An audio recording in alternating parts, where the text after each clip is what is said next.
Hey everyone, welcome to BA 226 Business Law. I'm your instructor, Christina Wooten, and I want to welcome you to class.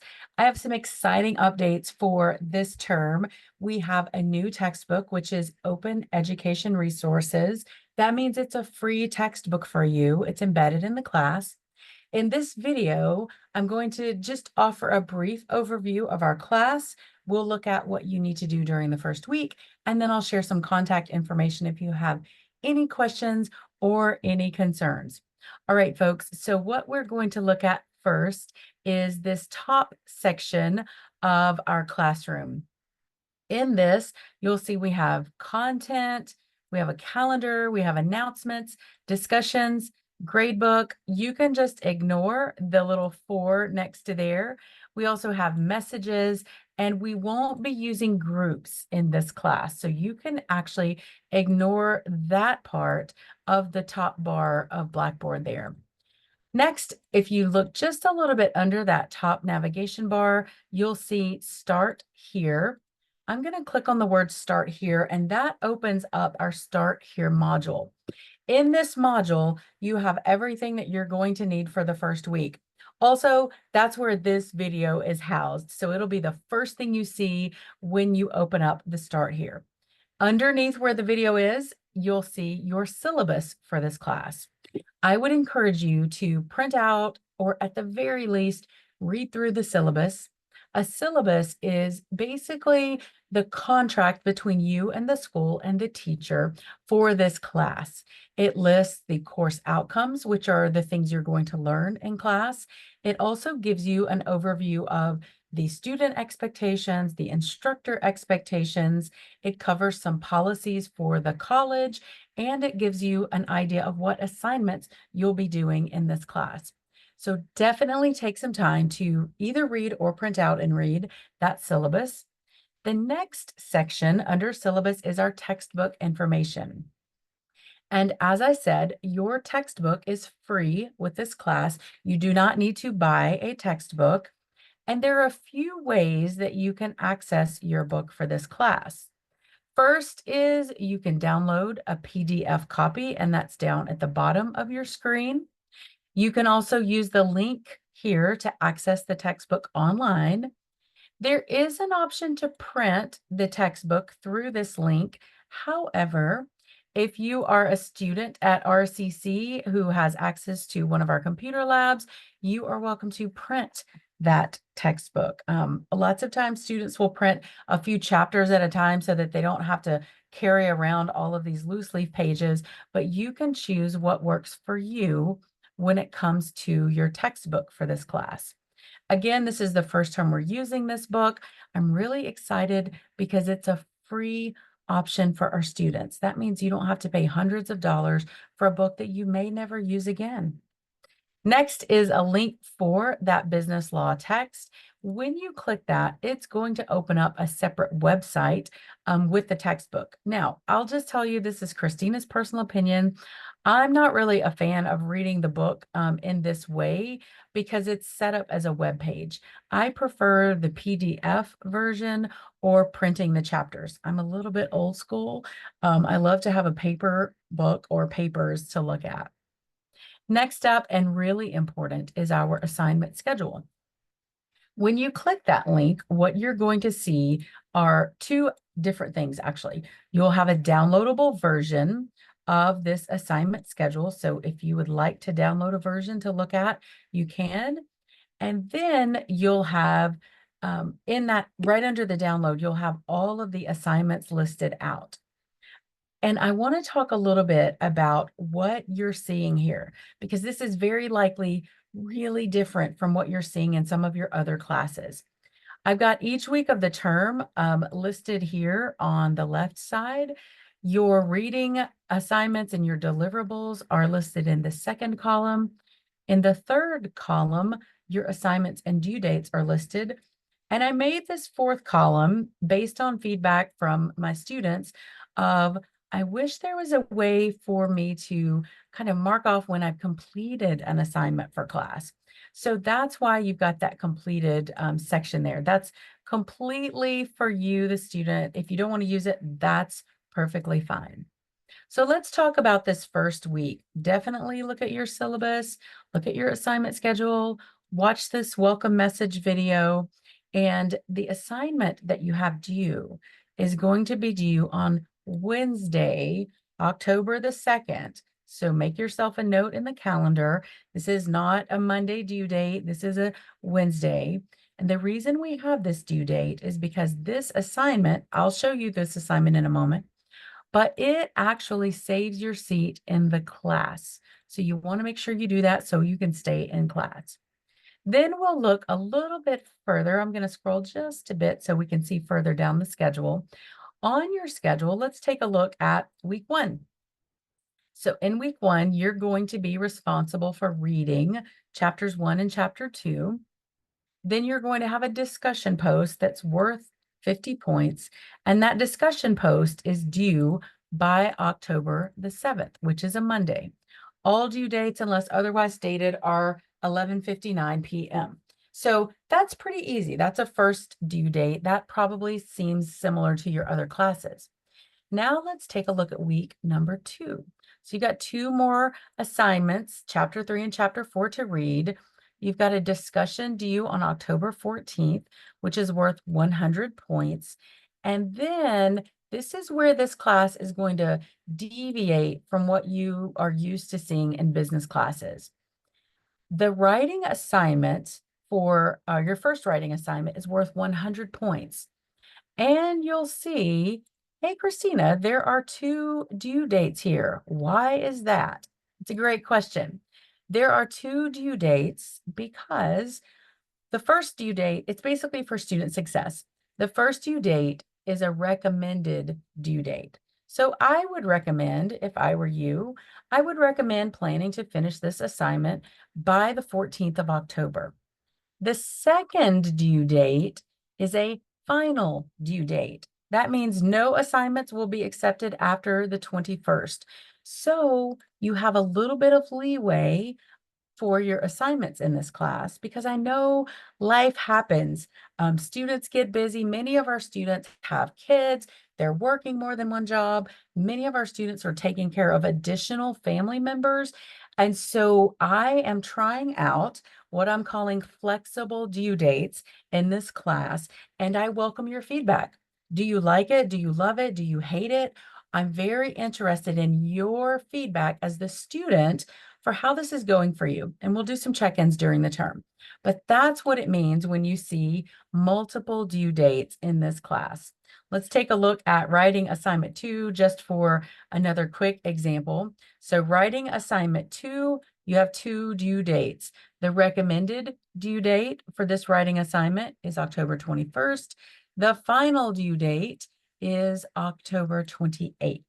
So if you have any questions about those due dates, I will be sharing my contact information in just a moment so that you know how to contact me. Next, I'm going to click the blue X at the top left, and we're just going to go back into our Start Here module. And we've got our last piece of this Start Here module is the attendance verification assignment. And you'll see that this is due October the 2nd at 11:59 p.m. This assignment is going to verify your attendance during week 1 of the class. It also is going to give me, your instructor, some helpful information so that I can support you. Once I click that attendance verification, you'll see that over on the right-hand side of my screen, a little box pops up and it gives me some information about the due date, how many attempts I have, what the maximum points are. And then at the bottom of the screen, it tells me I can start the attempt. I'm going to click Start Attempt, and you get to see the questions ahead of time so that you can basically prepare and you can succeed and earn these 25 first points in class. Let's take a look at the questions. So question number 1 just says, I have reviewed the assignment schedule and I feel I have enough time to dedicate to my studies. True or false? The next question says, I have reviewed the syllabus and I understand what is required for my successful completion of this class. True or false? Question 3 is a really important question that I want to talk a little bit about. So question 3, I'm asking you, what are your plans after RCC And do you plan to go to university? Do you plan to get a job? What are you going to do after? Here's why I'm asking that question. I love to learn about my students and what their goals are. And many times this question in my classes helps me learn that, oh, a student is not on the right path, or, oh, they don't need this class, they need another class. So that's why I'm asking this question, is to just help make sure that you're on the right path to match your goals. Question number 4 is a really important one. It just asks, do you understand there's no late work for this class? I'll tell you right now, the answer is true. There is no late work accepted in this class. You are allowed, however, to work ahead if you need to. So that's why we have those flexible due dates. I'll have multiple weeks open for this class after that first week of the term. Generally, I'll open everything, and that just gives you a chance if you need or want to work ahead, you can do that, but there is not any late work accepted for this class. All right. Question number 5 is also a really important one. What questions or concerns do you have about this class? And then I just want you all to know that I actually do read these and I do reply through the course messages if you have questions, if you have concerns. And if you don't have any questions or concerns, I just ask that you write none, N-O-N-E, as your response, because this system, interestingly enough, will not let you continue if you don't put an answer. So if you don't have any questions or concerns, it's completely fine to say none. And then once you finish that, you can click submit over at the bottom right-hand side of your screen. Once you've done that, you have basically earned 25 points toward your points in this class. So that wraps up the Start Here module. Next, I want to talk briefly about our assignment, instructions, and submission areas. So I'm going to click that section and it's going to open up. And this may look and feel really overwhelming at first, but just keep in mind, this is where all of the written assignments and discussions are for the whole term. Your reading is laid out in weekly modules. Your assignments are all in this folder. And I love your feedback about this as well. Do you like it? Do you love it? Do you hate it? What would you recommend? So let's take a look at this first part. Engagement event and instructions and submission area.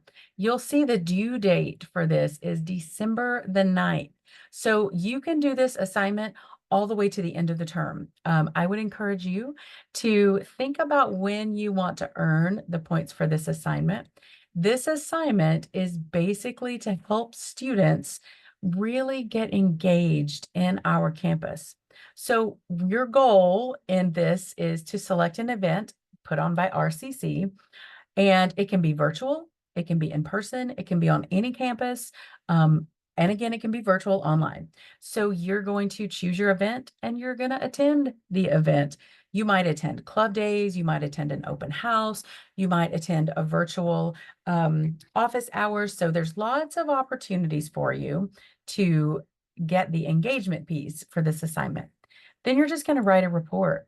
What did you think about it? Did you enjoy it? What could we do to improve? Do you think it was effective? And then your submission requirements are, it should be clearly written and well organized. You should have it typed in Microsoft Word. There's no need for a title page. Just please put your name and class and the date as a header. And for submitting this assignment, you basically get 25 points. And you can do that at any time during the term. It just has to be done by the 9th of December. Next, we have your written assignment instructions.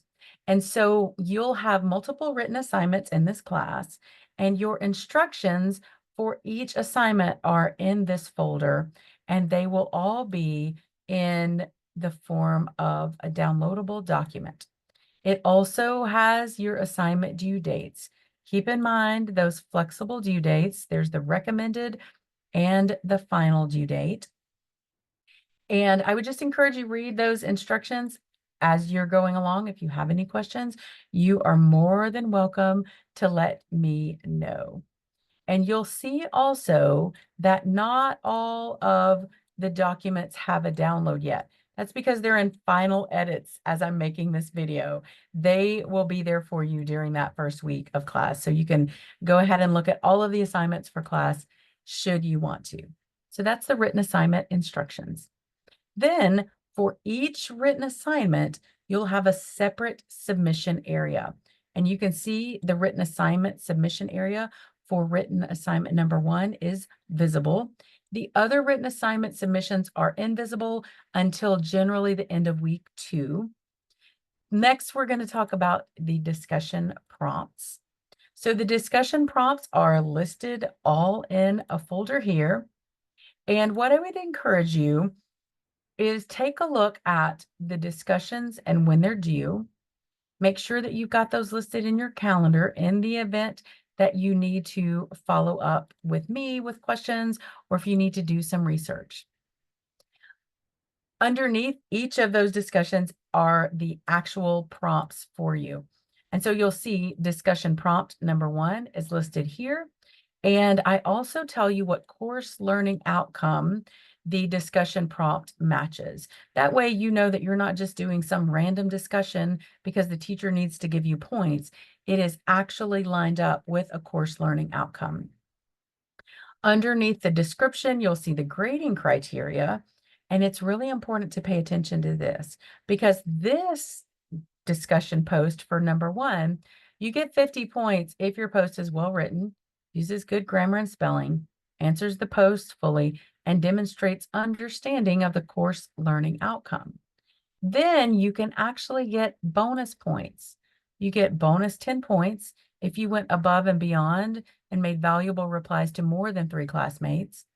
You lose 10 points if you didn't make valuable replies to at least 1 student. You lose 20 points if you don't make replies to a first or second student.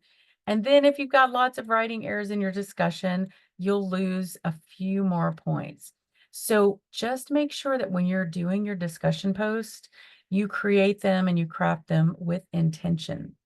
It is not appropriate in this first discussion post to use a source of artificial intelligence to create, generate, or curate your discussion post. So please make sure that you note that. I'm looking for your words, your understanding. A little bit later in the class, we will look at using some artificial intelligence, but not in the beginning. And then you've got your future discussion submission areas. I will make a quick note. These due dates are not correct, so you can ignore those. They will be correct by the time you see the class, but in this video, they just are not correct as of yet. All right, that's an overview of our assignment instructions and submissions. Now we'll just briefly take a look at what's in the weekly folders. Essentially, in these weekly folders, I have links to your chapters that you're going to be reading for the week. So that way you can just easily know week 1, I'm supposed to read about American law, legal reasoning, and the legal system, and the disputes and dispute settlement. Many times you'll see additional information in these folders. Perhaps I'm making lecture videos. Perhaps I'm sharing a YouTube video that I found to be helpful for the topic. So just make sure that you're checking those weekly folders for your reading. And always, if you have any questions as we're going throughout the term, you can send a course message to me through the messages tab. You can also send me a message to my RCC email, which is listed in the syllabus, or you can call or text my desk line as well. All right, folks. Well, that is our overview of business law. I'm really excited that you're in class. And if you have any questions whatsoever, please don't hesitate to reach out. All right, folks, have a great term.